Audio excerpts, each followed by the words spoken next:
Radio Educación desde la Colonia del Valle en la Ciudad de México. Radio Educación.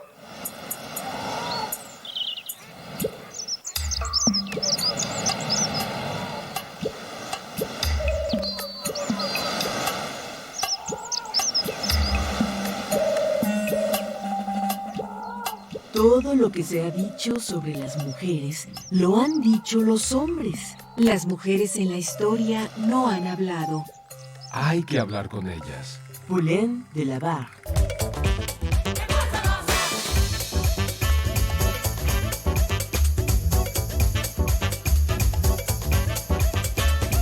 Las mujeres contamos. Contamos.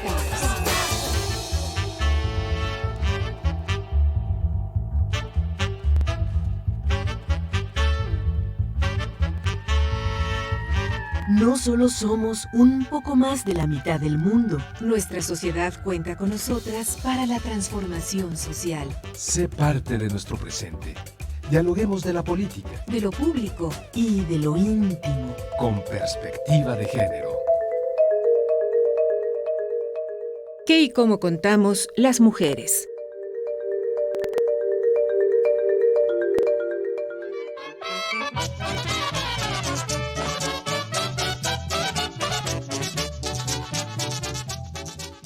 Hoy, en México, las jóvenes nacen sin necesidad de disputar su derecho al voto, al divorcio o a una vida libre de violencia. Por eso, las que conocemos la genealogía del movimiento de mujeres y del movimiento feminista, queremos hacer visible aquello que nos humanizó. Como enfermera, el feminismo me llevó a replantear la práctica profesional automatizada.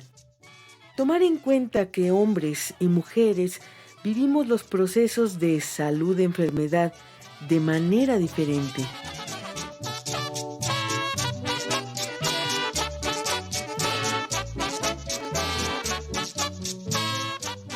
Niñas embarazadas y con herpes genital a los 14 años.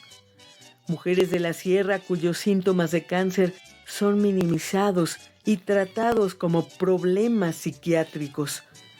Maltrato y desdén continuo son prácticas médicas que se ejercen contra mujeres pobres, campesinas e indígenas.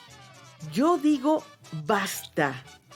Soy Diana Bañuelos González, enfermera feminista, convencida de que las prácticas médicas deben humanizarse y la historia de la enfermería debe contarse desde nuestra visión.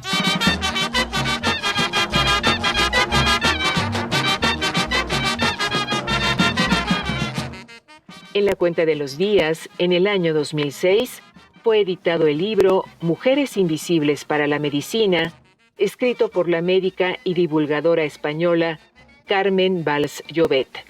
En él, la autora responde a la pregunta de por qué la medicina ha ignorado a las mujeres y analiza las consecuencias de dicha exclusión.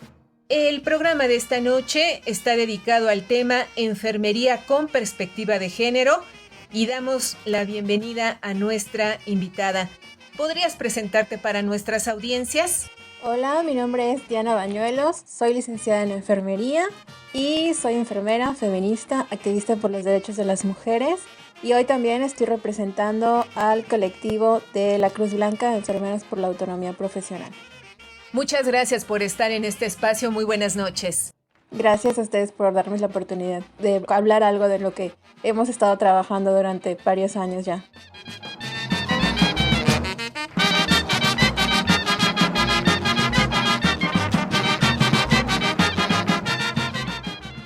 Ante este micrófono, Ana Leticia Vargas, y en época de pandemia, detrás de las pantallas, todo el equipo de Las Mujeres Contamos, encabezado por Guadalupe Sánchez López, le invita a permanecer la próxima hora en sintonía con este programa. Tejamos juntas y juntos la red de ayuda y compartamos experiencias con perspectiva de género. Búscanos en Facebook como Las Mujeres Contamos. En esta emisión grabada, la invitación es a que nos escriba y nos cuente su historia. Las mujeres somos las que atesoramos la palabra, las que guardamos las historias familiar, personal y social. Y de nuestro equipo de producción, Gabriela Sosa Martínez y Marlene Reyes, les invitan a contar todas estas historias y a compartirlas con las y los escuchas de este programa.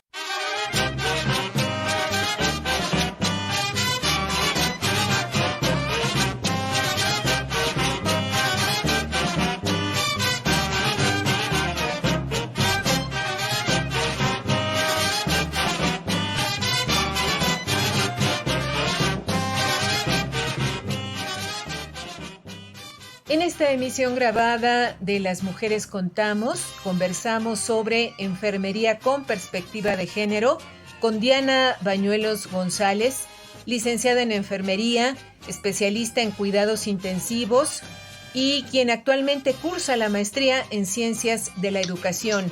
Ella, feminista y activista por la justicia reproductiva y los derechos de las mujeres, coordinadora y cofundadora de la red La Cruz Blanca, Enfermeras por la Autonomía Profesional.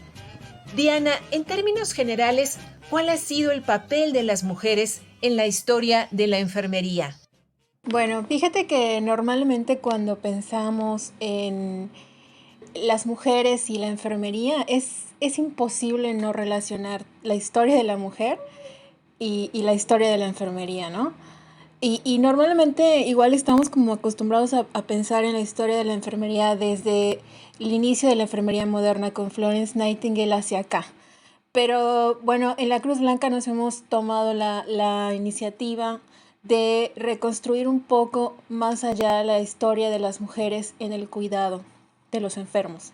Y fíjate que todo esto se remonta hacia muchos siglos atrás, ¿no? Y pues está muy relacionado con el fenómeno histórico de la casa de brujas, ¿no? Porque antes la enfermería y la medicina eran uno solo. La persona que sanaba, que curaba, que normalmente eran mujeres, practicaban tanto el diagnóstico de enfermedades como el tratamiento y los cuidados hacia la persona.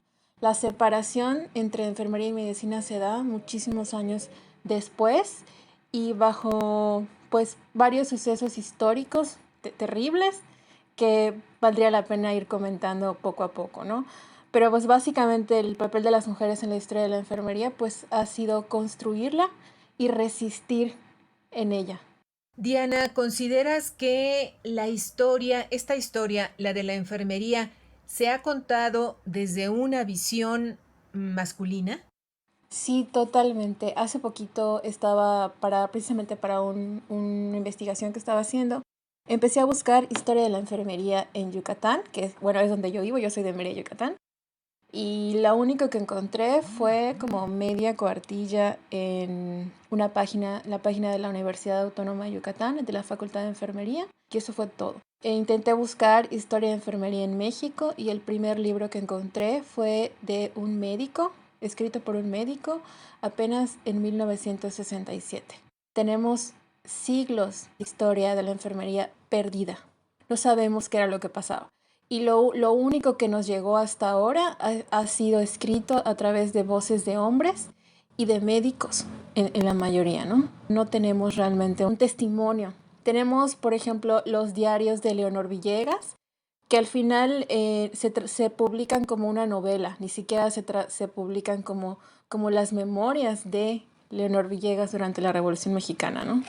Esta visión masculina sobre la enfermería, ¿en qué posición ha colocado a las mujeres que han tomado como actividad el trabajo de cuidado hacia la salud de los otros y de las otras?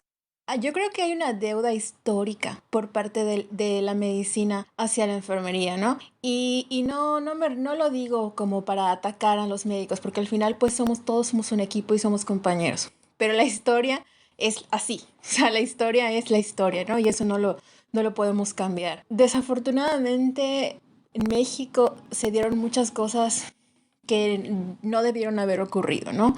Hubo una serie de sucesos que tanto durante la Revolución Mexicana como en el post, donde se empiezan a crear las escuelas de enfermería, hay siempre un dominio total y absoluto por parte de los médicos. Ellos empiezan a contratar directoras para la escuela de enfermería que quisieran venir, ¿no?, a dar clases, y empiezan a contactar obviamente enfermeras extranjeras porque pues no había enfermeras profesionales mexicanas.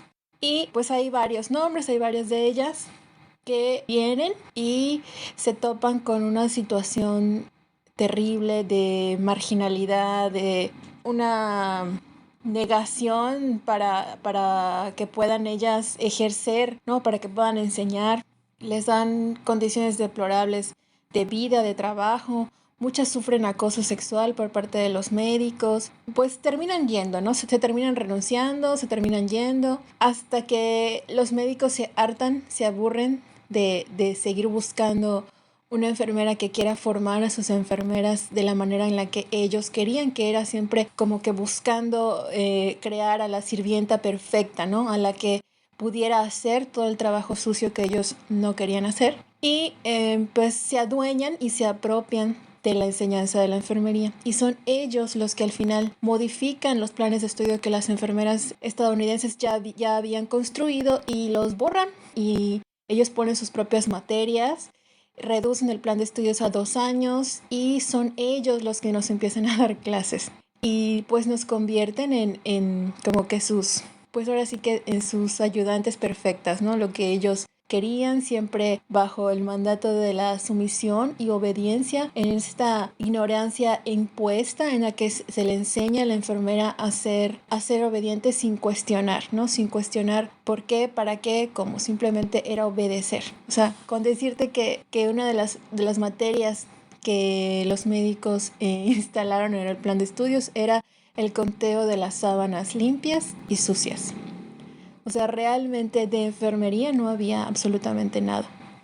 Yo creo que no solamente la historia ha sido modificada y contada por ellos, también toda nuestra visión y nuestra identidad y nuestra visión sobre lo que es el cuidado o lo que debería ser el cuidado por muchos años se vio afectado y permeado por todo esto, que fue realmente, para mí eso constituye una deuda histórica de la medicina hacia la formación de enfermería. Pasaron muchos años para que por fin se vaya abriendo la luz y vayamos entendiendo que no somos las que no pudieron estudiar medicina, que no somos las médicos de tercera generación, como diría Florence Nightingale, ¿no? Somos mujeres que tenemos una profesión, que nos dedicamos a la ciencia del cuidado y que además está comprobado que no es un trabajo de mujeres. Cada vez hay más varones que trabajan con nosotras.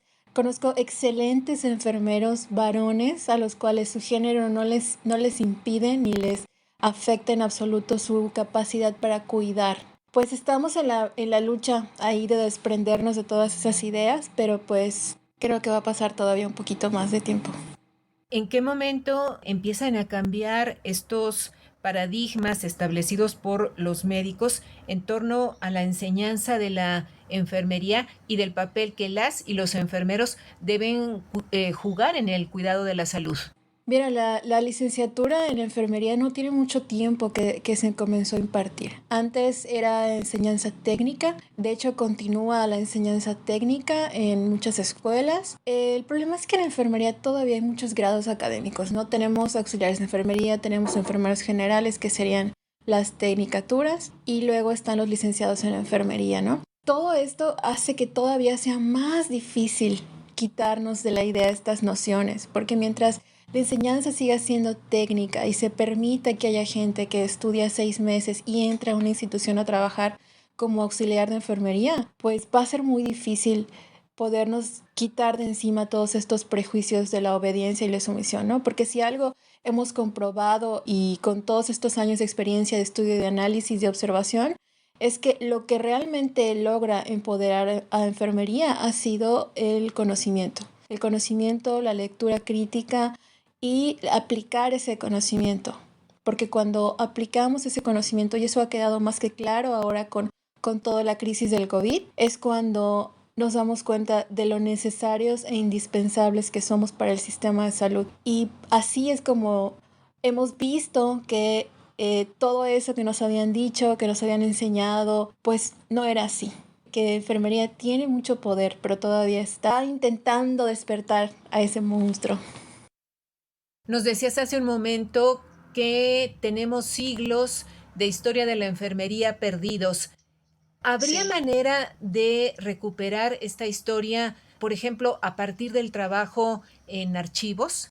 Bueno, sí hay que reconocer el trabajo de varias historiadoras feministas que se han dedicado a la reconstrucción de esta historia, ¿no? Por ejemplo, está Gabriela Cano, que es, bueno, la última que yo he leído últimamente, que ella, por ejemplo, reconstruye toda la vida y obra de esta figura que en lo personal yo admiro muchísimo, que es Elena Arizmendi. Si me permites, te voy a platicar un poco de Elena. Elena era una enfermera de la Revolución Mexicana a la que la historia la borró por completo. Elena Arizmendi, pues así como Florence, era una enfermera acomodada, o sea, su familia era de clase alta. Ella, por eso mismo es que tiene la oportunidad de estudiar enfermería ya como profesional en Estados Unidos, en la Universidad de Texas.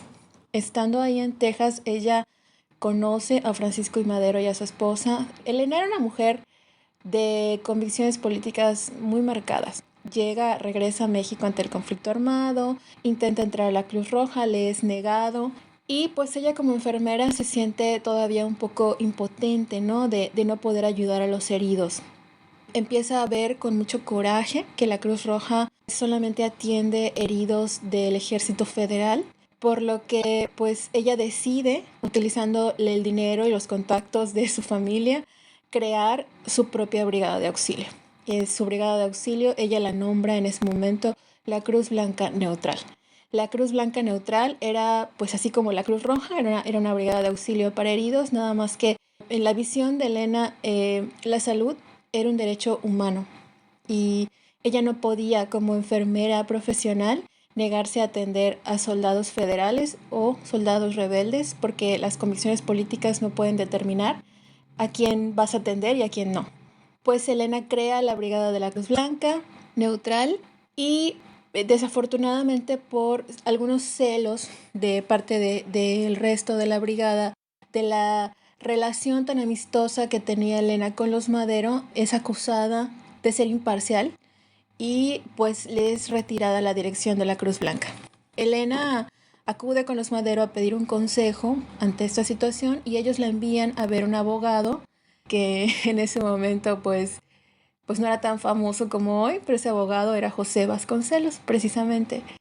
Y al verla, él insiste en apoyarla, en llevar el juicio, un juicio que ni siquiera existía, pero bueno, fue su maniobra para convencer a Elena de iniciar una relación. Ellos inician una relación que dura aproximadamente 4 años, viajan por todo el mundo, hasta que Elena se decide ya dejarlo por situaciones no muy claras, pero Elena prácticamente se huye de México porque ya no quería tener nada que ver con él y se va a vivir a Estados Unidos. Y ahí en Estados Unidos ella comienza a asistir a las reuniones de las sufragistas. Y aquí nuevamente me llama mucho la atención porque es que Elena era una mujer con una sed de justicia social que yo creo que valdría mucho la pena retomar su vida, ¿no? Y su vida y su obra, porque ella ahí en Estados Unidos empieza a ir a las reuniones de las sufragistas y se da cuenta de que el feminismo blanco estadounidense de aquellos momentos no la convencía del todo, ¿no? Porque no la arropaba ni a ella, ni a otras mujeres hispanas, ni a mujeres negras, ni al resto de la diversidad. Entonces ella decide crear lo que ahora conocemos como la Liga de las Mujeres de la Raza, o la Liga de las Mujeres Iberoamericanas y Hispanoamericanas ahí en Estados Unidos, que era una red feminista, y así, a su vez empieza a escribir y editar una revista por muchísimos años que se llamaba Feminismo Internacional. Elena no regresa a México, pero continúa trabajando por el derecho al voto a las mujeres mexicanas a través de ciertas comunicaciones que ella sigue llevando a cabo, aprovechando los contactos y los contactos de su familia con el gobierno mexicano, ¿no? Pues ella muere y al final no alcanza a ver el derecho a voto de las mujeres, pero nunca jamás dejó de trabajar por esto, ¿no? Bueno, esta es la figura de Elena Arizmendi, ¿no? Que al final Elena y Leonor fueron las que al crear la Cruz Blanca pues le dieron nombre a nuestro proyecto actual. Diana, con esto que nos cuentas, podríamos afirmar que como producto del ascenso de las teorías feministas y desde luego del trabajo de investigadoras y de personal dedicado a la salud con esta visión de género, se ha modificado la valoración que se tiene sobre la enfermería en la sociedad actual. Yo creo que no se ha modificado, pero lo que sí te puedo decir es que la teoría feminista nos ha regalado estas categorías de análisis para poder pues analizar la realidad en la que está inmersa la enfermería desde todos los ángulos, ¿no? Por ejemplo, tanto desde su posición social, porque desafortunadamente en las representaciones sociales de la gente, la enfermera sigue siendo esta sirvienta, ¿no? Sigue siendo esta de segunda, esta persona que cualquiera puede estudiar enfermería, cualquiera puede inyectar, o sea, no hay un respeto a la figura de la enfermera, ¿no? Mucho de esto tiene que ver los medios de comunicación, por ejemplo, las series de médicas donde aparecen médicos todo el tiempo. Por ejemplo, en Grey's Anatomy a mí me da muchísima risa que son los médicos los que todo el tiempo están haciendo las actividades de enfermería. O sea, yo siempre veo a los médicos llevando pacientes en silla de ruedas o no sé, poniéndoles sus intravenosas o aplicándoles medicamentos, cuando todo eso en realidad es trabajo de enfermería, ¿no? Y las enfermeras en las series, en las películas, en las novelas, en muchísimas otras obras de consumo, pues aparecemos siempre como entes que no hacen prácticamente nada, que son pasivos, que no actúan y que no tienen un impacto en la recuperación y la salud de los pacientes. Entonces, pues las representaciones sociales todavía no hemos logrado un cambio, ¿no? Pero lo que sí me doy cuenta es que la teoría feminista nos ha permitido analizar nuestra realidad como enfermeras dentro del equipo de salud, porque ya podemos ver y nombrar esta desigualdad que hay entre medicina y enfermería y que va mucho más allá del género de las personas que constituyen el gremio de medicina y el gremio de enfermería, ¿no? Porque aunque tradicionalmente los médicos pues eran hombres, varones de clase alta, las enfermeras siempre fuimos mujeres de clase media, obrera, baja. Ahora ya no es así, ¿no? Cada vez hay más mujeres en medicina, cada vez hay más hombres en enfermería, pero la desigualdad sigue, la desigualdad persiste. Esto tiene mucho que ver con la historia. Parece que no, pero tiene muchísimo que ver con la historia, con cómo la medicina se adueña de los conocimientos de las mujeres, cómo a través de la desacreditación y la campaña de odio que se le realizó a las sanadoras campesinas durante la caza de brujas, se hace una degradación total tanto a lo femenino, a las mujeres, a lo femenino y a todo el trabajo que fuera realizado por mujeres. El acto de cuidar niños, ancianos, así como cualquier otro acto que le fuera asignado a las mujeres como, no sé, trapear, cocinar, limpiar, mantener una casa limpia, etc. Todo ese trabajo femenino se tiene que devaluar para permitir la transición al capitalismo y todo lo que nosotras hacíamos se degrada, ¿no? Y entre ello pues estaba esto de cuidar a los enfermos. Como por qué habría que pagarle a una mujer por hacer algo que es su propia naturaleza, ¿no? Algo que va a hacer por su instinto, ¿no? De cuidar o de proteger. Y esto pues tiene mucho que ver con lo que la gente sigue opinando, ¿no? De las enfermeras y de las mujeres que cuidan. Con esto quiero decir que esta devaluación del trabajo femenino, más toda la degradación y la campaña de odio que se vivió hacia las sanadoras durante la cacería de brujas, nos puso en un lugar histórico, ¿no? Cuando Florence Nightingale, que por cierto, lo tengo que decir, pues era una enfermera blanca, burguesa, inglesa, con muy buenas relaciones, con muy buenos contactos, decide que pues quiere participar como enfermera en la guerra de Crimea. Ella reúne a un grupo de enfermeras aristócratas igual que ella y las lleva a Crimea. Llegando a Crimea, ella pues les dice a los médicos que estaban ahí para atender a los enfermos y los médicos como que en su celo profesional les impiden acercarse a los pacientes. Y la primera orden fue que no tocaran absolutamente nada. Cuando pasan los días y los médicos ven que las enfermeras son obedientes, pues entonces les asignan a hacer tareas de limpieza. Esa fue la segunda orden o la segunda prueba que se les llevó a cabo. Pues Florence, con toda su aristocracia y su clase alta, se da la media vuelta y les dice, pues ¿saben qué? Nos mandaron a limpiar. Y las ponen a limpiar.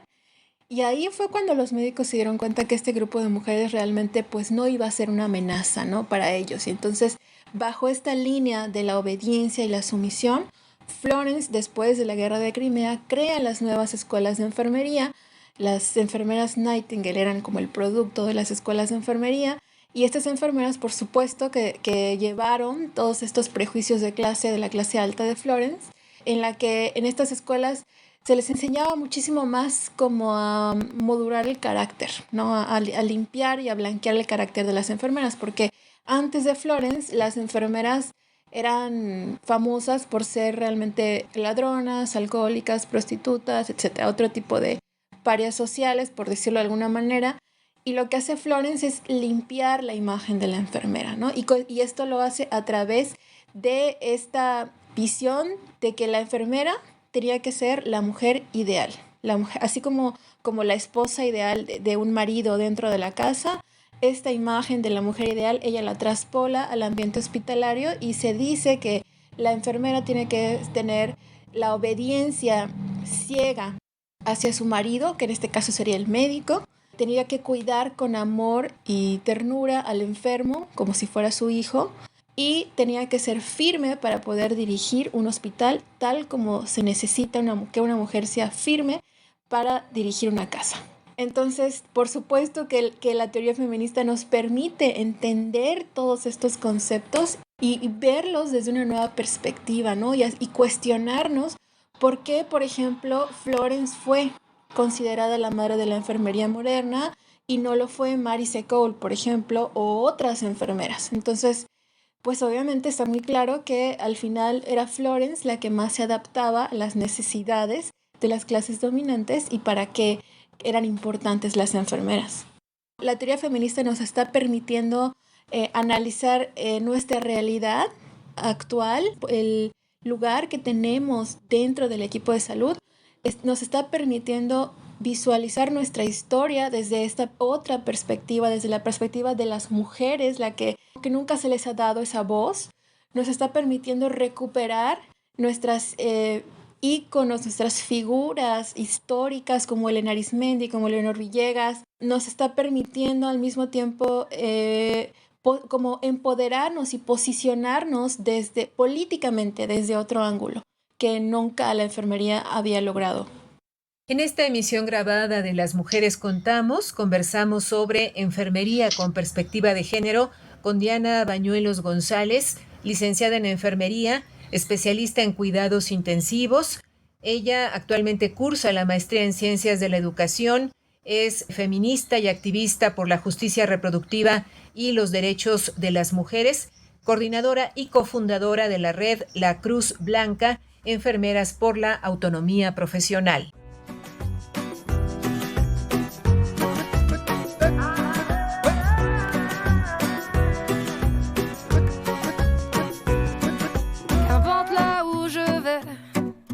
Tant que j'ai l'audace de tenir la main de l'autre pour aimer le temps qui passe.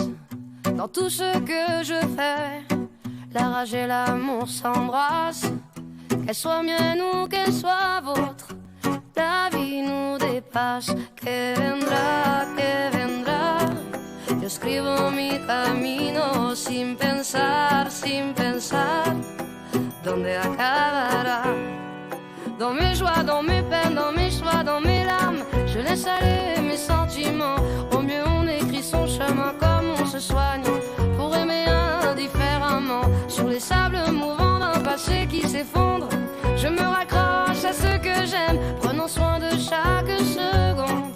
Les heures prendront soin d'elles-mêmes. Que vendrá, escribo mi camino sin pensar, ¿dónde acabará? Que vendrá, yo escribo mi camino. Si me pierdo es que ya me he encontrado y sé que debo continuar.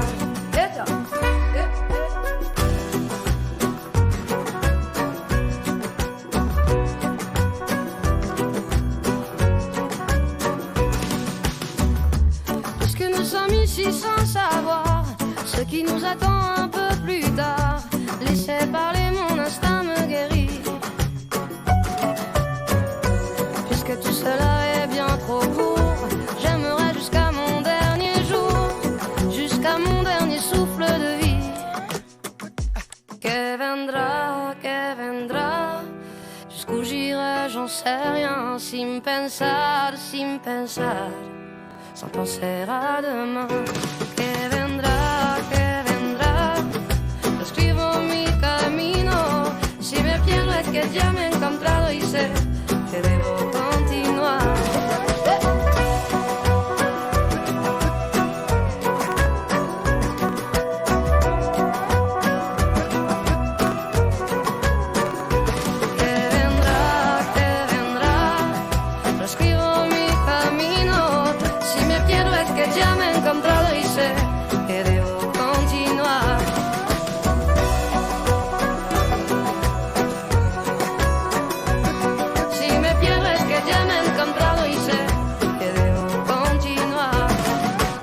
Y saludamos esta noche de martes a nuestra compañera Eliud Hernández.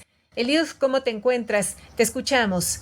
Muy buenas noches, Ana Leticia. Saludo con mucho gusto a ti y a quienes escuchan Las Mujeres Contamos como cada martes. Mientras la salud siga siendo una mercancía, no habrá un mundo justo. Por eso es necesario cambiar el punto de vista al analizar el complejo mosaico que puede configurarse en medio de los procesos de salud-enfermedad. ¿Cómo viven las niñas y las mujeres estos procesos? ¿Qué es el buen vivir? ¿Por qué hacer visibles las injusticias, malos tratos y desigualdades, pero también las acciones solidarias del personal de salud? Todo esto se lo han planteado las y los integrantes de la Red Humanista de Noticias en Salud, que nos invitan a poner lo humano como eje rector de las historias, las políticas públicas, acciones y procedimientos en salud, y a no olvidar que las mujeres desde los feminismos también aportan en la humanización de estas prácticas. Vamos a escuchar. Hola a todas y todos que escuchan el programa Las Mujeres Contamos de Radio Educación. Mi nombre es Flavia Esteban, soy brasilera, soy licenciada en obstetricia, actúo en la ciudad de São Paulo en el marco de la humanización del parto y del nacimiento, y les vengo a contar un poco sobre un proyecto de lo cual soy una de las fundadoras y voluntaria, que se llama Reuno, que es la Red Humanista de Noticias en Salud. Somos voluntarias y voluntarios de distintos países del mundo, muchos profesionales de la salud, pero también personas que utilizan el sistema de salud. Los fundadores y fundadoras de la red son parte de una corriente internacional que se llama el Nuevo Humanismo, que atribuye al ser humano el valor central, ¿no? Entendemos que no va a haber un mundo justo y con igualdad y equidad mientras el dinero siga siendo el valor central de nuestra sociedad, ¿no? Hoy todos los países comparten de esa situación en común, y entonces la salud entra también como parte de un negocio, ¿no? Responde a determinados intereses, y en Reuno justamente lanzamos la serie Feminismos que Humanizan. Feminismos en el plural, porque entendemos que no existe un feminismo, ¿no? Son muchas visiones y muy diversas, y entonces esa serie pretende dar voz a profesionales de la salud, de nuevo salud en un contexto muy amplio. La salud es hecha por mucho más que las personas que están, ¿no?, en la asistencia a la salud. Hay mucha gente que estudia la salud desde un marco teórico, que piensa la salud, que tiene que ver con política, que tiene que ver con derecho, ¿no? Es como el cruce de muchas áreas, y entonces tratamos de dar voz a personas que entienden que el feminismo es una forma no para humanizar, porque pretende corregir una diferencia muy importante, ¿no?, que sufre la mitad de la humanidad, que son las mujeres. Hemos visto situaciones de salud peorar en muchos lugares del mundo frente a la crisis del COVID, sobre todo lo que tiene que ver con el acceso, ¿no?, a derechos sexuales y reproductivos.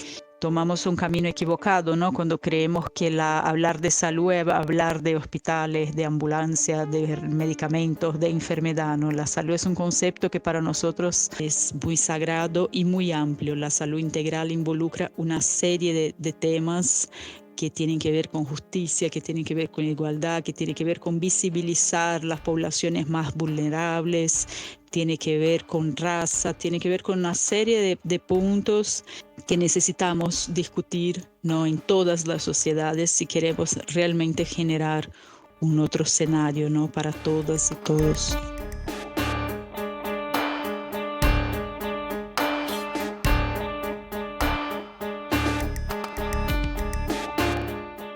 Muchas gracias a Eliud Hernández, a nuestras audiencias. Les recordamos que esta es una emisión grabada, por lo que agradecemos que nos hagan llegar sus mensajes a las redes sociales, donde estamos como Las Mujeres Contamos.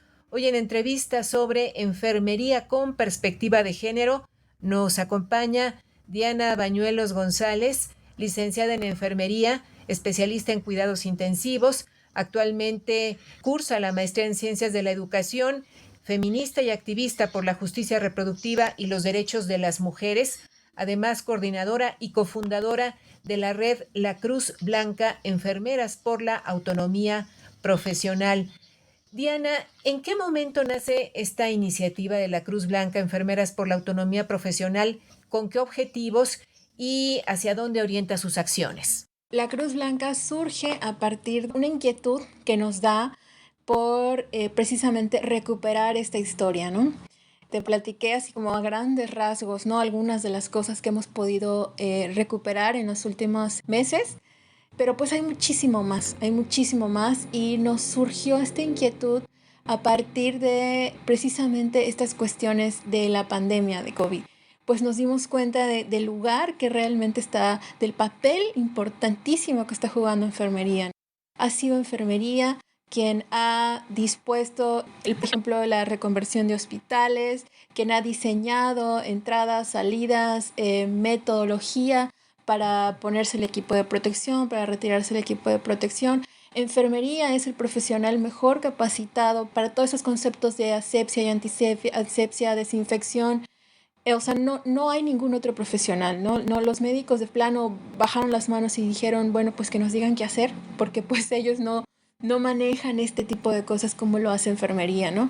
Hubo casos, y no quiero señalar a nadie, pero muchos casos, hubo médicos que no quisieron entrar al área COVID, que no deseaban entrar al área COVID, pero enfermería siempre estuvo ahí. Podíamos no tener médico, pero enfermería siempre estaba ahí. Y muchos de los cuidados que nosotros aprendimos y nos entrenamos en este tiempo para dar ha sido lo que hizo que muchos pacientes se recuperaran, ¿no? Porque el COVID, recordemos que es una patología que no tiene un tratamiento farmacológico. Ha sido el cuidado que se le ha dado a esos pacientes lo que los ha hecho recuperarse, y ese cuidado ha sido dado única y exclusivamente por personal de enfermería. No estoy demeritando la labor de los médicos, pero la realidad, todos sabemos, ¿no? Los médicos están para diagnosticar y tratar farmacológicamente a sus pacientes, y el COVID no es una enfermedad que haya tenido un tratamiento farmacológico, fueron puros cuidados, y esos cuidados fueron de enfermería. Podernos ver desde ese punto de vista y entender que tenemos que empoderarnos, ¿no? O sea, ¿por qué tuvo que pasar todo esto para entender cuál era el lugar que nosotras llevábamos realmente en el equipo de salud? Y empezaron las preguntas de ¿por qué entonces nos enseñan una cosa y luego venimos al trabajo y es otra? ¿Por qué la gente, por ejemplo, no sé cómo haya sido en México, pero aquí en mi ciudad nos aventaban café, nos aventaban huevos, nos aventaban cloro, no nos dejaban subir al transporte público? Hubo muchísimas agresiones, golpes a personal de enfermería únicamente por llevar uniforme blanco, ¿no?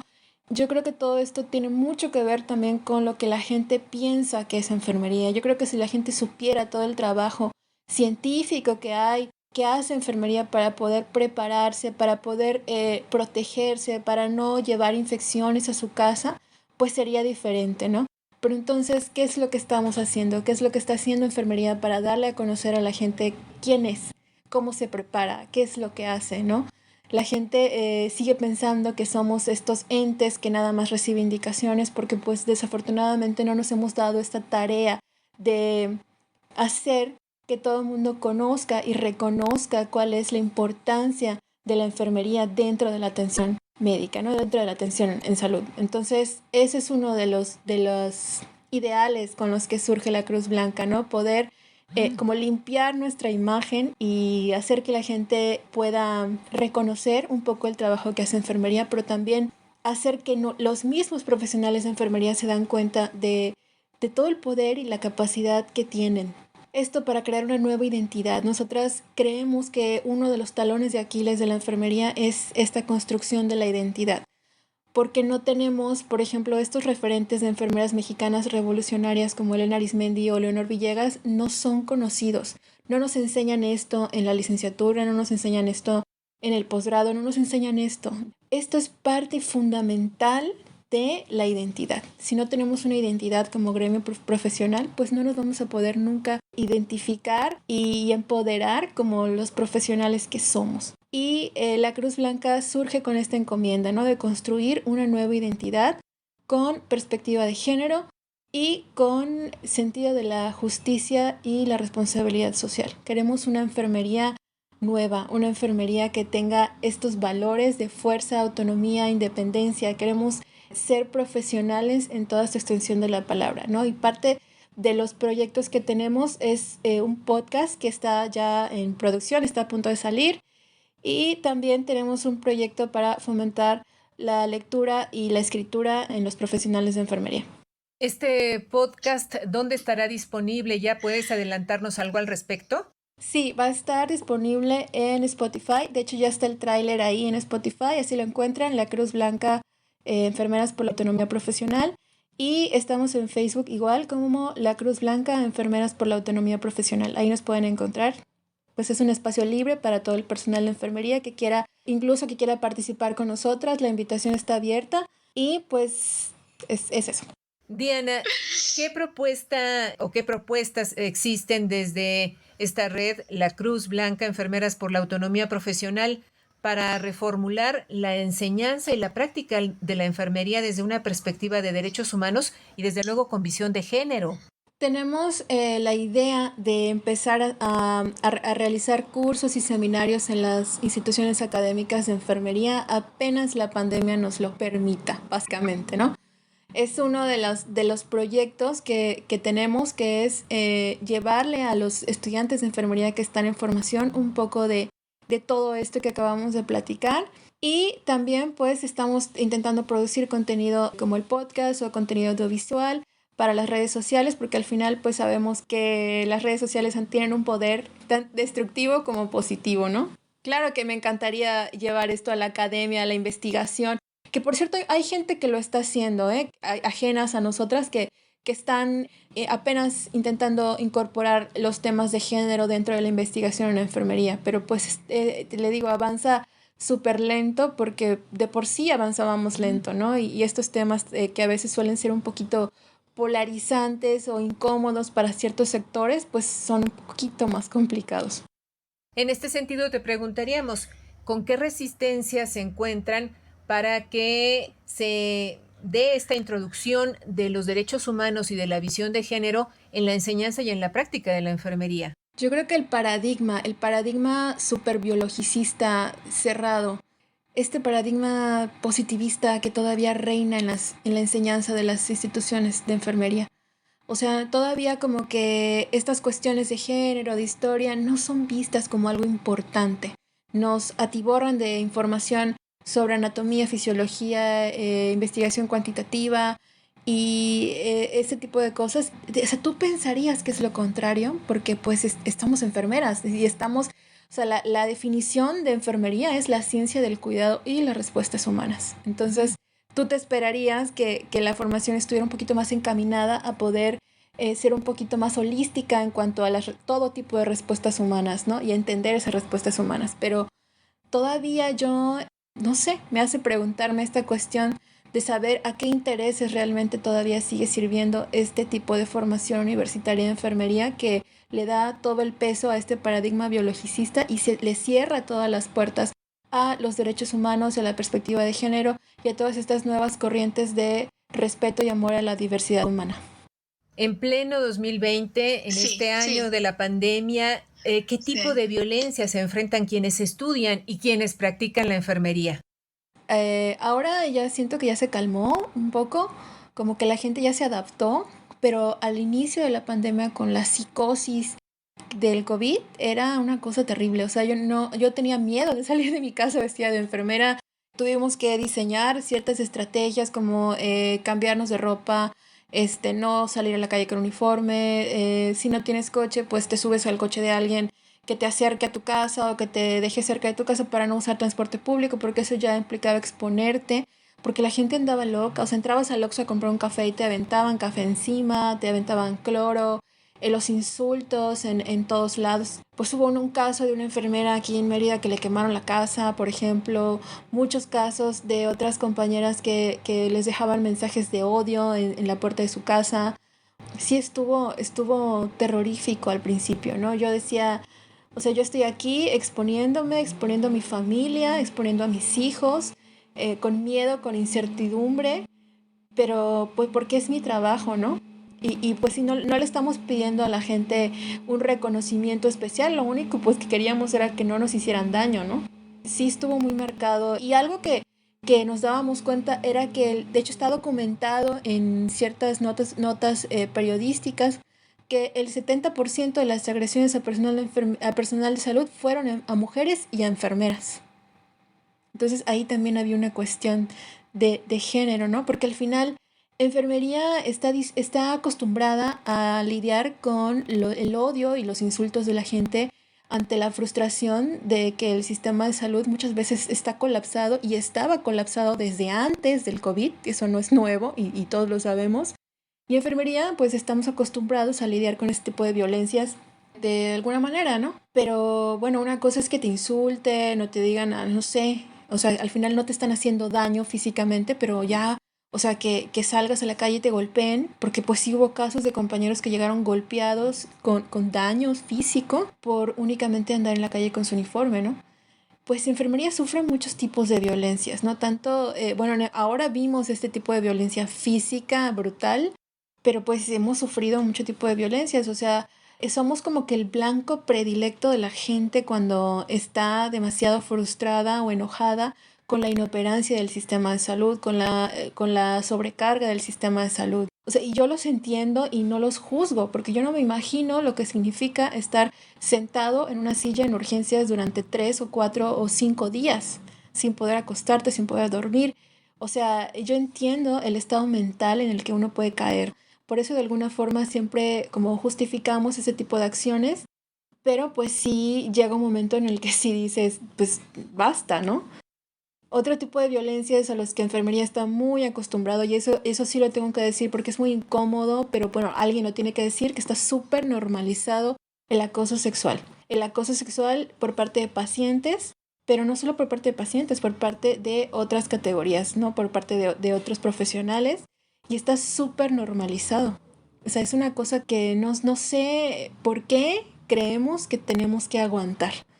Esa es otra violencia. Y con esto lo digo, el acoso sexual no solo es a las mujeres, el acoso sexual también es hacia los hombres que constituyen personal de enfermería. Diana, ¿desde la enfermería han recuperado o están recuperando el tema del autocuidado y del cuidado colectivo como gremio?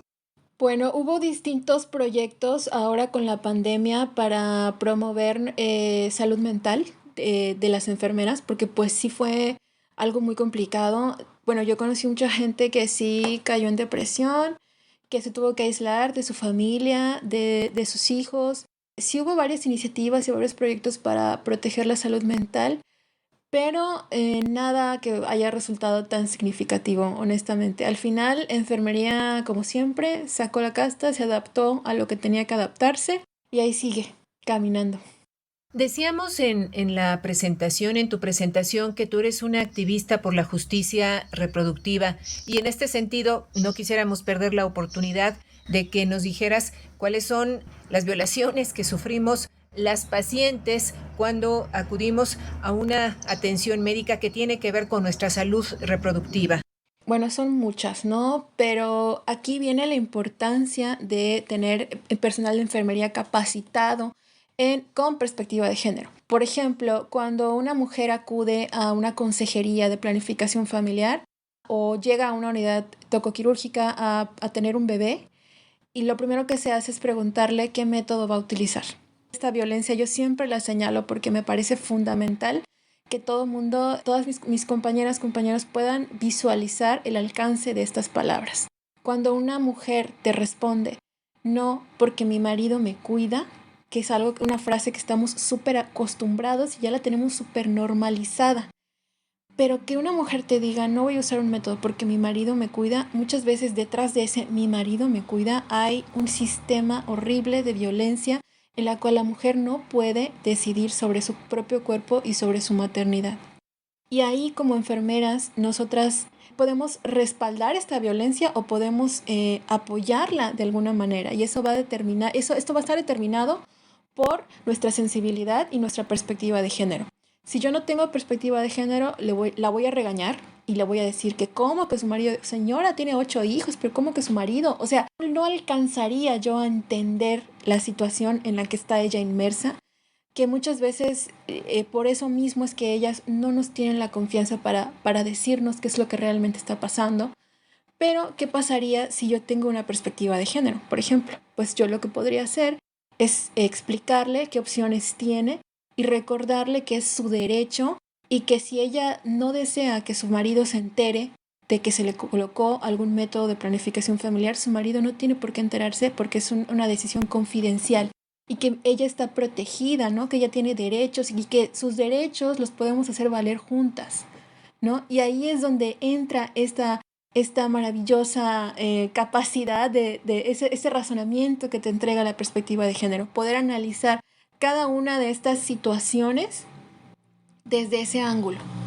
Por ejemplo, esta es una violencia que siempre es la primera que se me viene a la mente, ¿no? Pero en general podríamos encontrar muchísimas otras. Por ejemplo, cuando una mujer acude a consultar porque ha estado sintiendo una fatiga crónica, porque se ha sentido muy cansada, los médicos tienden a minimizar mucho los síntomas de las mujeres, porque por cuestiones de género se asume que las mujeres somos muy nerviosas o que exageramos todo o que solo queremos llamar la atención. Entonces muchas veces no se nos toma en serio en la consulta, ¿no? No estoy diciendo que siempre es así, pero es el común denominador que nuestros síntomas se van a ver como menospreciados un poquito. Si mi síntoma no es algo que el médico pueda medir en ese momento, objetivamente, o sea que sea un signo, pues no siempre me va a tomar en cuenta. Y esto es algo muy grave y que tiene muchas repercusiones. Hay estudios científicos que te confirman que las mujeres tenemos aproximadamente un sesgo de 10 años, un retraso de 10 años en el diagnóstico y tratamiento de las enfermedades coronarias. Y esto es porque en las mujeres la sintomatología es diferente. Si yo te pregunto, a ver, dime, ¿qué te imaginas que te va a ocurrir el día que te esté dando un infarto?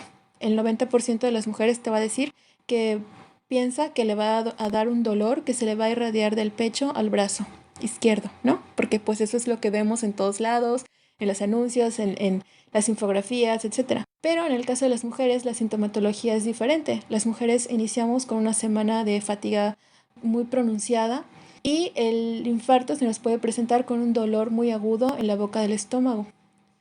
Y probablemente si tú vas a consultar porque dices que te has sentido cansada y ahora te duele la boca del estómago, te van a dar un omeprazol y te van a mandar a tu casa, pero no te van a tomar un electrocardiograma.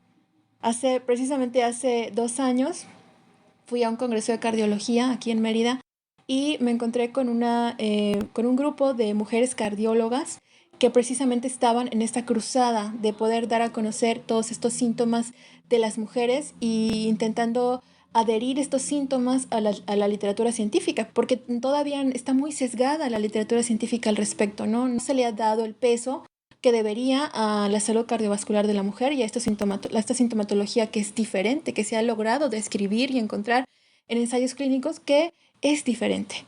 Por un lado, me dio mucho gusto ver gente preparada que está trabajando para poder acceder a esta justicia, ¿no? Para las mujeres. Pero también me sentí un poquito triste de que pues era 2018 y todavía 9 cardiólogas, eminencias en medicina, prácticamente teniendo que rogar y suplicar que se les tome en cuenta lo que están diciendo, ¿no? Diana Bañuelos González, estamos en los últimos minutos de este programa. ¿Con qué ideas nos quisieras dejar después de esta charla que ha resultado tan interesante?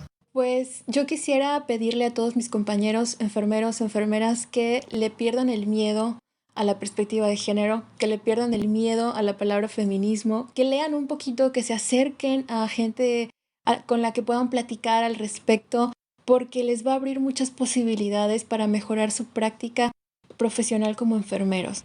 Creo que eso sería todo, ¿no? Y pues ojalá y tengan la oportunidad de escucharnos próximamente en el podcast. Vamos a estar hablando de todo esto y de otros temas, precisamente para poder generar estas conversaciones entre nuestros colegas, ¿no? Para que vayan ellos pudiendo integrar esta visión para poderles dar un poquito de curiosidad y esperemos que sea de su agrado.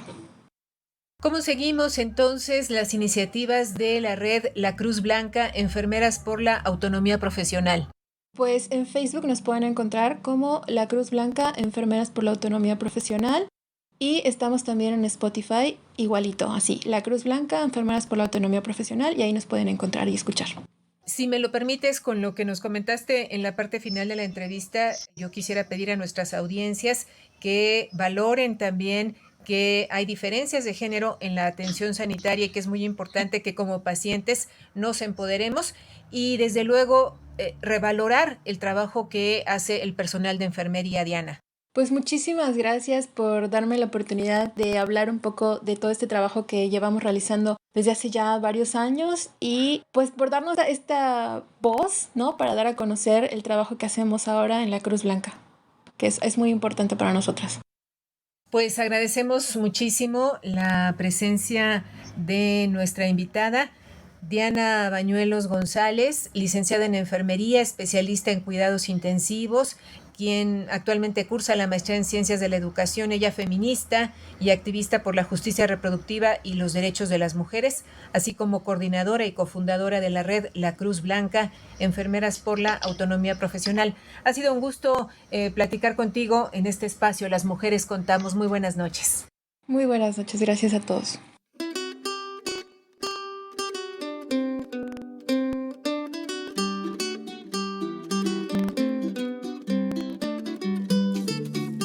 Las mujeres contamos. Participamos en este programa el equipo de Las Mujeres Contamos, Eliud Hernández, Edith Díaz, Guillermo Lagarda, Gabriela Sosa Martínez, Marlene Reyes y Ana Leticia Vargas en una producción de Guadalupe Sánchez López. Muchas gracias. Hasta la semana entrante.